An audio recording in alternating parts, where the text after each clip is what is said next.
Meron pa kami ditong T-Max 530, hindi siya magbubukas yung receiver. Kailangan din siyang gagamitan ng manual.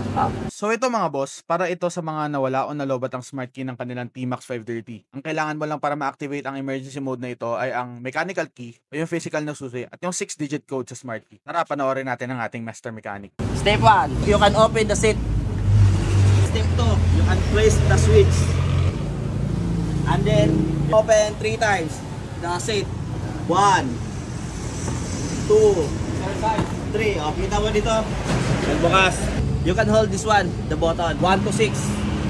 1, 2, 3, 4, 5, 6. And then, you can press the button and then open. Okay, and then start the engine now. Okay, alright. Thank you for watching. I hope na nakatulong kami dyan sa inyo.